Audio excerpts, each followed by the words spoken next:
up, Google Earth. Wanted to have a look at the London site from the air. I wanted to see, what it is that's so special about this place. And it just so happened that the particular site in Stratford was the only last bit of wasteland that was, that was left vacant in London. It was the one last place that they could do things for something like the Olympics. So it's quite lucky that they had it in the first place.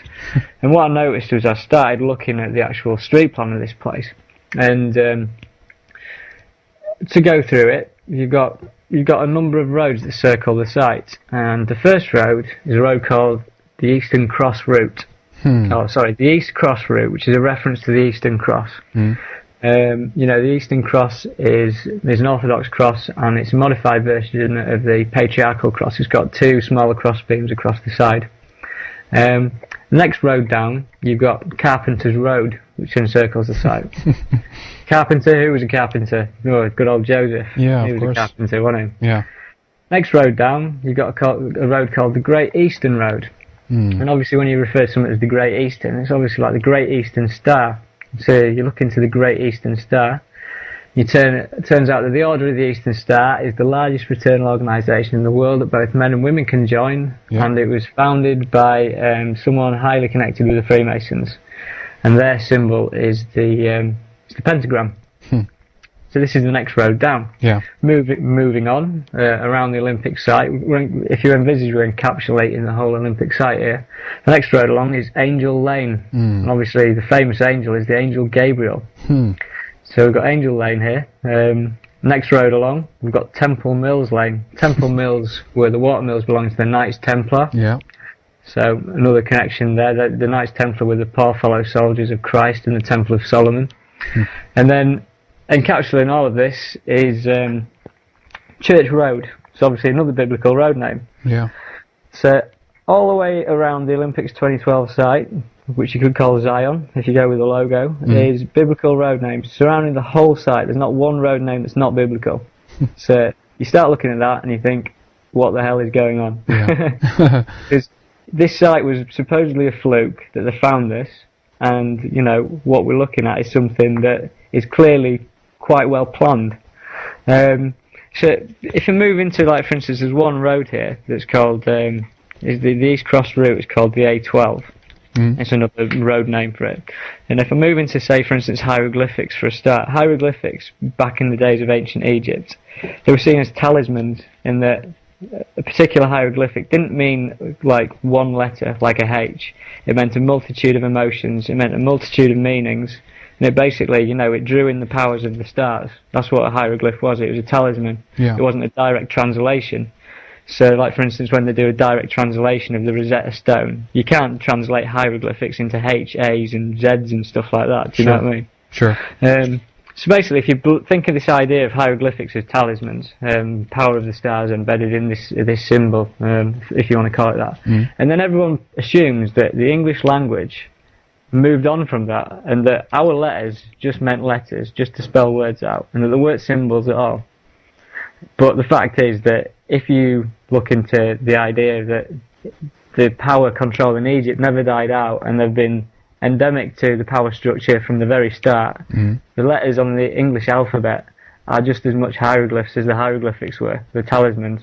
I agree. So yeah. If you look at the letter A, for instance, you've got a pyramid with a capstone, a capital letter A. Yeah. And then if you look at an S, you've got a snake. And then if you've got like a dollar sign, you've got a snake rising up what could be a kundalini or, a DNA coil, whatever you want to call it. Yeah. But basically these letters have got meanings behind them.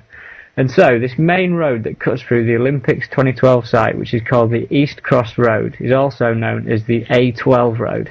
Now there's hundreds of A roads in Britain. And so what are the chances that of all the roads that cross through it were an A12 road, a Pyramid 12 road?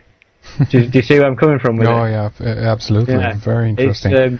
It's pretty strange that one road, this is what I'm saying, coincidences, this is a load of rubbish that this is coincidence. It's not coincidence whatsoever. No. And then you look into the situation of where it's situated in London and Eastern London, and you'll find that it's in two areas. It's separated between Leighton and Leytonstone.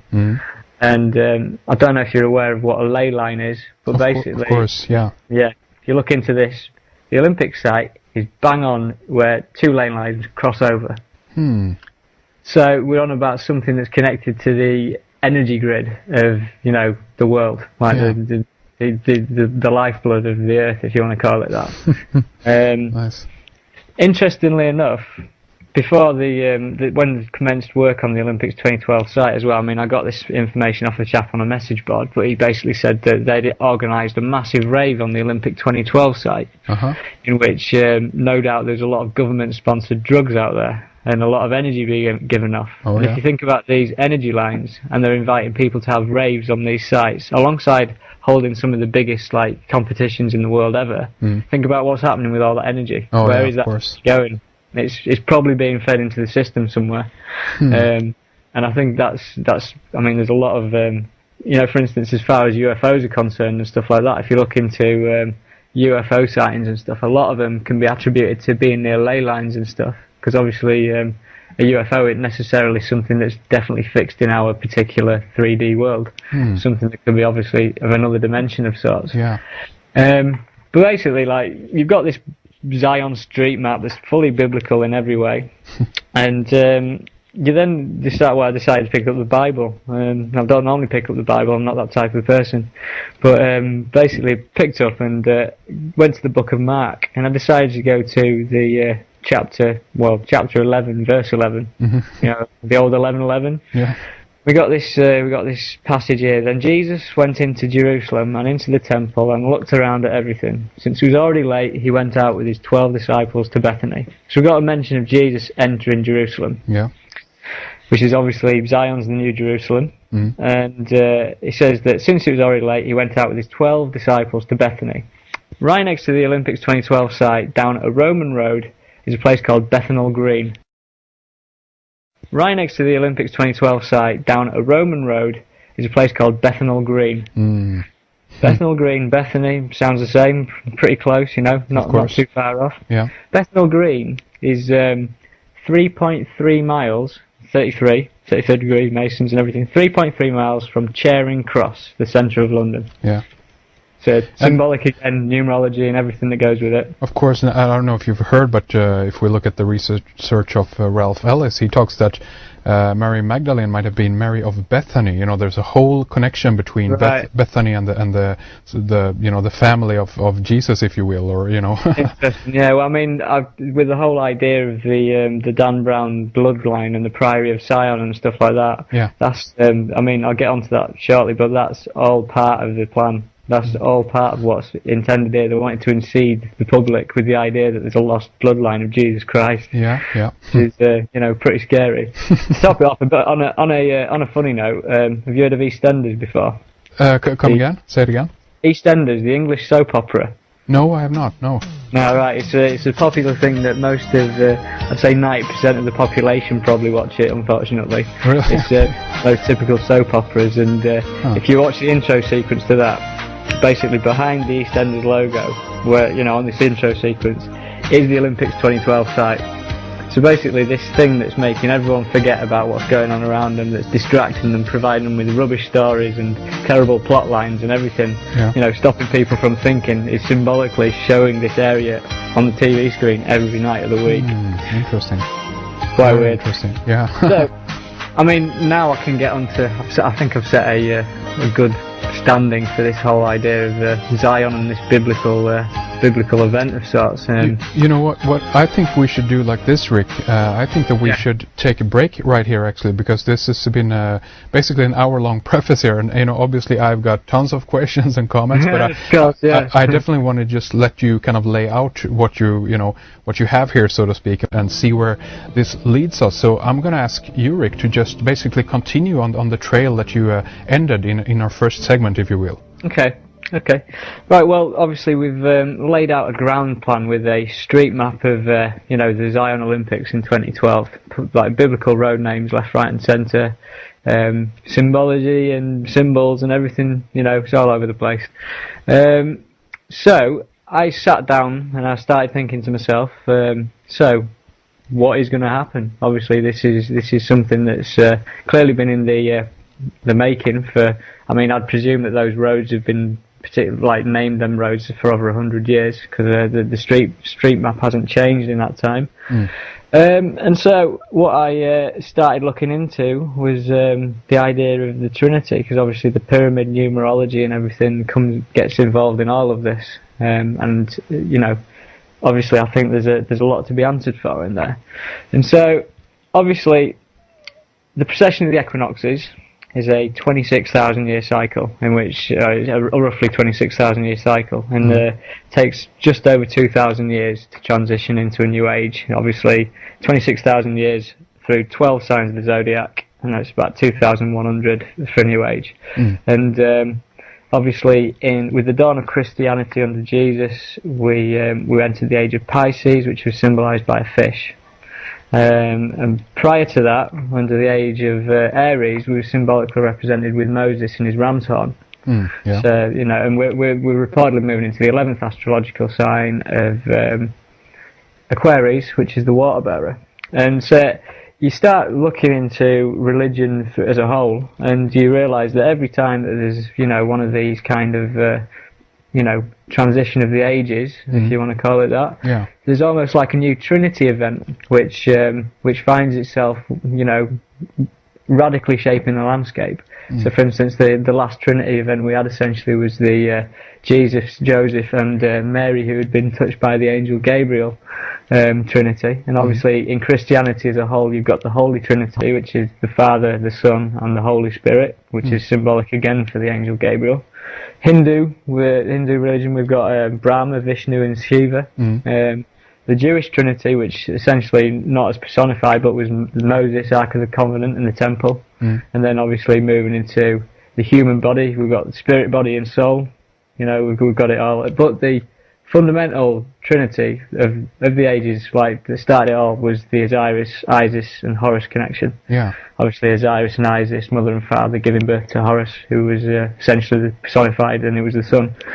But so, given that we've got this 1776 on the gold, the Great Seal on the dollar bill, starting at 1776, we've got the Latin of Novus Ordo Seclorum, and it's literally Latin for New Order of the Ages.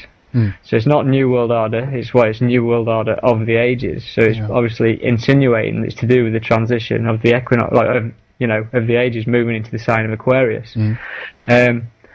And so I started thinking to myself, well, you know, if we're moving into this, we're going to have to expect new leaders. We're going to have to expect this new kind of, forefront of religion that's going to come forward and, save the planet as such. Well, that's how they're going to, deal with it. Sell it to us, Yeah, how are you going to sell it to us? Come on, give us your best shot. Basically, I started looking towards royalty, because obviously, you know, royalty seems to be where it's at, in the sense of the coat of arms of Great Britain. It's on there. But everywhere I look, it always leads me to royalty. It's a bit like, you know, David Icon's reptilian kind of stuff. It always kind of leads to this weird thing, whatever you want to call it. And obviously, William is a symbolic person within, like, the continuation of the royal family and everything. But basically, I've nothing to go on at first, and I just had this real small whim, and I thought, Diana, is she going to be the personification of Isis? You know, is she going to be the next person to be identified with this god? And thinking it through, I was like, you know, quite probably not, but, you know, let's have a look anyhow, may as well have a look. And so basically, to just talk about Isis a little bit. Isis is a moon goddess, so symbolised by the moon, and she can be identified with the Greek god Artemis, she can be identified with the Roman god Diana, and the angel Gabriel, which is the Holy Ghost. And she's always the third in the Trinity. You know, she's the apex of the pyramid. She's the all-seeing eye, and this is correlated because if you watch, for instance, the film Constantine with Keanu Reeves, I only watched this the other week, but there's a scene in there where there's a particular actor who plays the angel Gabriel, and Keanu Reeves walks up to her and he says, "What have you been seeing with your all-seeing eye of late?" Yes, I spoke with the bishop. Yes.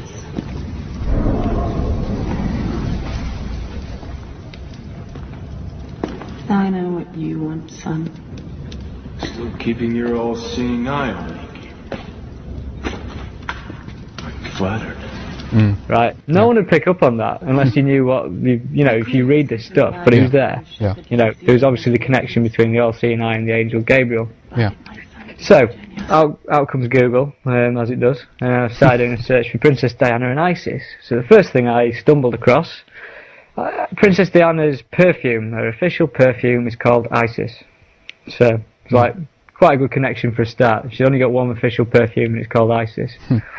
So you start looking into things a bit more, and then you see that Princess Diana has got a memorial, which is a ring of water, and it's in the Serpentine, right next to Buckingham Palace in London, and I went down there to have a look at it and see if I could see anything else. But basically, this ring has east and west kind of flows of water, and the flow down this ring, and then at the other end they conjoin, so east and west meet. So if you think of that symbology of east and west meeting, Islam and Christianity conjoining, do you know what I mean? The whole idea of unifying something into one. Yeah. So there's the symbology of the unification of two extremes in this ring of water. But basically, if you look into Isis, she's identified with the Holy Ghost, as I've said, and the angel Gabriel. And now in the film, The Lord of the Rings, which is an esoteric piece of work by J.R. Tolkien. Obviously everyone knows the Lord of the Rings because it's been put on the cinema screens. But there's a character in there called Galadriel, and if you look into the history of the character Galadriel, she was identified with the angel Gabriel, i.e. that's what she was, that's what she's symbolic for. Yeah. And she was the wearer of a water ring. She controlled the water ring. So obviously you've got Princess Diana, water ring memorial, where east and west meet, combined with the angel Gabriel and Lord of the Rings, or Galadriel being the water ring bearer. So you've got this symbolic figure and this symbolic, you know, this symbolism running through.